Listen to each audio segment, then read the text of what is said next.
Hey,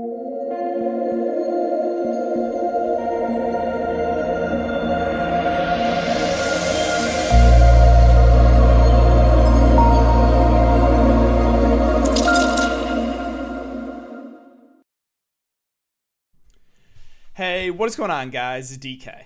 Back at you with another video here to bring on the 6-game NBA main slate on Sunday. Before I get into the video, if you guys are new to the channel, my name's DK. I make daily videos as well as live stream for NBA and NFL slates on Draftkings. I'm now making videos for NBA Top Shot as well. If you're unable to watch these YouTube videos, I also up on Apple Podcasts, with a link down below. It's called the DKDFS Show.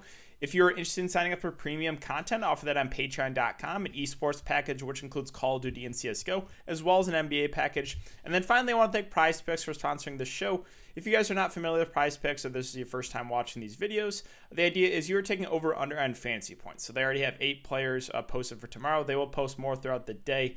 You can mix and match sports too. So again, Domantas Sabonis is projected for 43 fantasy points. You can either take the under or over there. Again, play different sports. They have college. Again, March Madness going on right now. They have esports, golf, all that good stuff. It's a fun way to get a little bit different from DraftKings, right? Because you're not playing against anyone. You are playing against the house. But yeah, if you guys want to sign up, you just go DKDFS. DKDFS, all one word, link down below. You will get 100% match up to $100. So basically, if you put $100 in, you will get a free $100 to play with.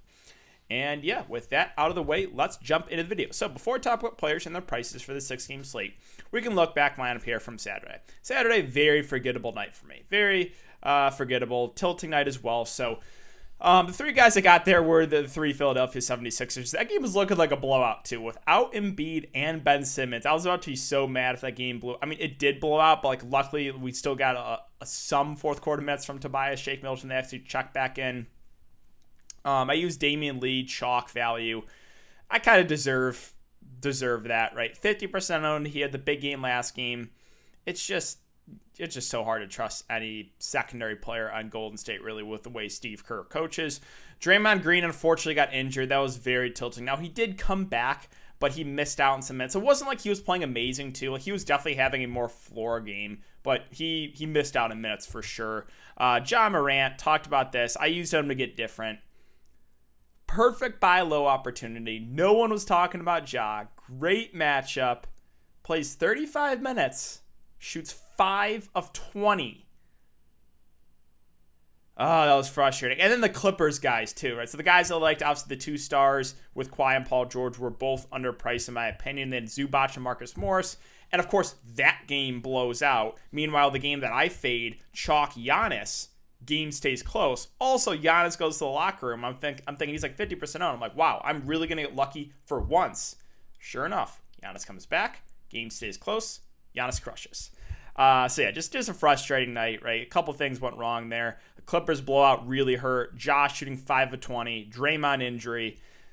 Yeah, just one of those nights I would rather just move on with. So that's it for the look back, guys.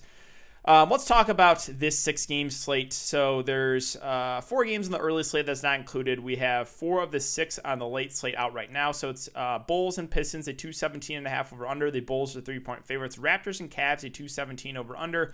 Raptors 7.5-point favorites. The Wizards and Nets at 245.5 over under. The Nets are 8-point favorites. And Lakers Suns, we're still waiting on the Vegas odds there. All right, so we'll start off with Washington and Brooklyn.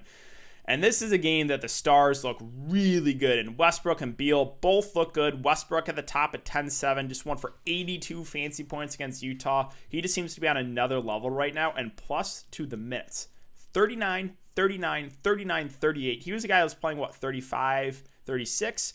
Those 3 or 4 extra minutes are a big, big deal. So really like Westbrook at the top here in a great match against Brooklyn. Also like Brad Beal. I think he is a little bit underpriced. 54, 42, 53 fantasy points through the last 4 games. He is a little bit more reliant in scoring, but it's like this is where the offense comes from. It's Westbrook, Beal, 240 plus over under. Really like both stars. I think Rui's viable in the mid-range because of minutes. 38, 37, 38, 39 minutes. He's had a couple big games in 2 of the last 4 games. So yeah, I'm fine with Rui if you want to use him as a mid-range, guy in the mid-range. Other than that, though, there's not much I feel confident in. You guys know the situation with the centers, right? Len probably starts, but minutes are never secure for him. If you want to take a shot on him as a GPP value play, sure. Robin Lopez off the bench probably plays more minutes, but not as high of a usage guy. Moving on to Brooklyn. So, again, the 2 stars, right? Harden, Kyrie both look good. Harden was a bust the last game. He got in some foul trouble. I think he's in a spot to have a really, really good bounce back here. A guy that has triple-double upside going up against his former teammate in Westbrook. So really like Harden at the top. I like Kyrie as well at 9.5K. And when Harden got in foul trouble, he had the big game. He's not as consistent as Harden, but he's also, $1,400 cheaper. So like both the stars at the top. The value mid-range guys, no thank you. And Blake Griffin is going to be available. We don't know how much he's going to play. So keep an eye on this news, but with him back, that hurts DeAndre Jordan, that hurts Nick Claxton, that just kind of takes the rest of the value plays out of play for me.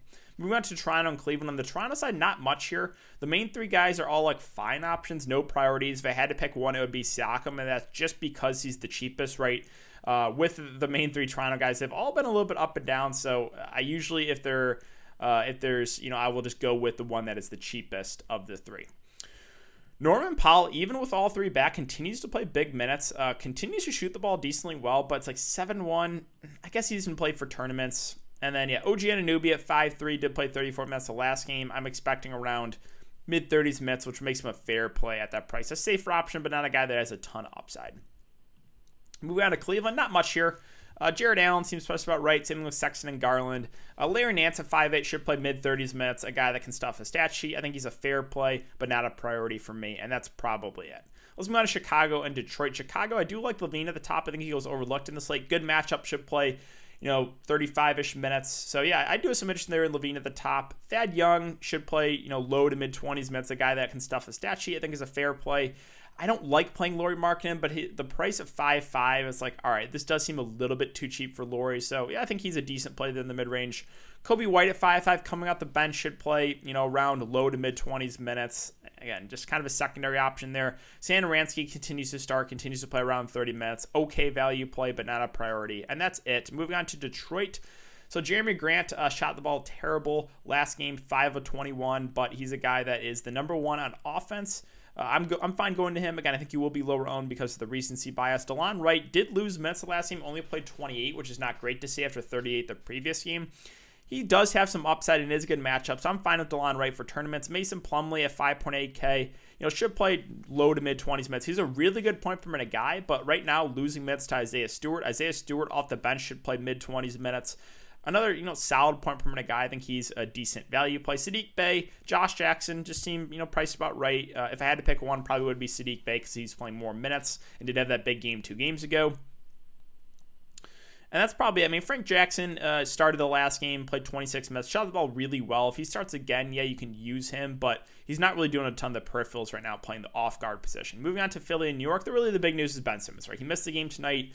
We'll see. If Ben Simmons plays, it's probably only him and Tobias there at the top. If Ben Simmons misses, then it's right back to Tobias, right back to Shake Milton for me. I know in New York he's actually been solid defensively, but again, Tobias would be the clear number 1 on offense. Shake Milton would run the point guard. Those two would look really, really good. As far as the centers, Dwight Howard did lose some minutes, only played 20. Tony Bradley played a lot more tonight, which was something we hadn't seen recently, right? 17, 16 in back-to-back starts, and then tonight he played 24 minutes. I think if he's playing well, they might extend him a bit. So 3.8K if he starts again, he's in play for value, but a little bit riskier because those minutes kind of fluctuate. Danny Green had a really good shooting game. You guys know my thoughts on him. Very reliant on scoring. Has a low floor. If there's no Ben Simmons, yeah, he's in play, but just be a little bit more concerned about him because he's so reliant on scoring. And then finally, Matisse Thybulle started, played 30 minutes. He's a guy that is not the best offensive player, but if there's no Ben Simmons, he starts again. I could see getting to him as a punt play. The New York side is really Julius Randle for me, with no Joel Embiid, possibly no Ben Simmons. He should play close to 40 minutes. The clear number 1 on offense is triple-double upside. I do like Julius Randle there at the top. Keep an eye on Quickly. Keep an eye on Alfred Payton. They are both questionable. The rest of the guys kind of priced up from when a lot of these guys were out, so don't think I'm going to get to anyone else on New York. Moving on to Dallas and Portland. On the Dallas side, really like Luka. Great matchup here. Should play close to 40 minutes. Again, they're running a tight rotation, so love Luka at the top. Don't mind Porzingis to get different. He had a bad game, right? You're kind of buying low here. He's got upside, right? We've seen 40 plus from him a couple times, and again, a good matchup. So I'm okay getting to Porzingis as a contrarian option. Hardaway, Richardson, Maxi Kleber, all priced up for when Dorian Finney-Smith is out. He is now back in, so not much I like in the secondary plays. On Portland, it's Dame at the top. I would say more of a contrarian play. I think I'd rather get to Westbrook, Beal, Harden, Kyrie. I think I like the studs more in the early game. Not saying Dame's out of play, but again, more contrarian. CJ McCollum did play 28 minutes the last game, had a good shooting game. If there's no minutes limit for him, then I'm fine with him at that price, right? He should play probably over 30 minutes. So keep an eye on CJ in that status. Cantor not playing big minutes, more of a GPP play. Of the wings, Covington's playing the most consistent minutes. He should play mid-30s, but the price is just seems priced about right? Final game here, Lakers and the Suns. This is a game that looks appealing on the Lakers side. No LeBron, no Anthony Davis. LeBron James injury killed me. I don't know if you guys watched my best ball. I did a best ball draft. I drafted a $555 team and was looking really good and had LeBron James. Got injured. He's out indefinitely. So it's like, that has sunk my team. Probably not going to advance now because of that, which sucks. Bad luck there with injuries. But yeah, the main three guys here, Schroeder, Kuzma, Harrell, I like them all. Schroeder and Kuzma probably play the most. I'm expecting mid-30s minutes for both. I think Kuzma starts for LeBron.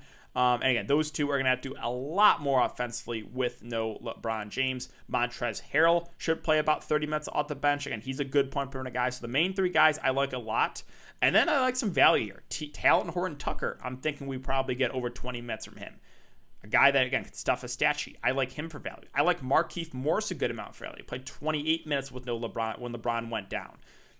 If he plays close to 20 minutes again, he is too cheap. I'm fine with KCP, a little bit more reliant in the scoring, but again, going to have to do more offensively. And then finally, Alex Caruso should play over 20 minutes. A guy that can stuff a stat sheet. I think he's an okay punt play. Damian Jones, revenge game narrative, probably plays around 15 minutes, but I don't know if he has upside to play more unless something happens to Montrezl Harrell. So really, the Lakers are a team I like. The main three guys are Schroeder, Kuzma, Harrell, and then value THT, Markieff Morris, Caruso, even KCP are all in play.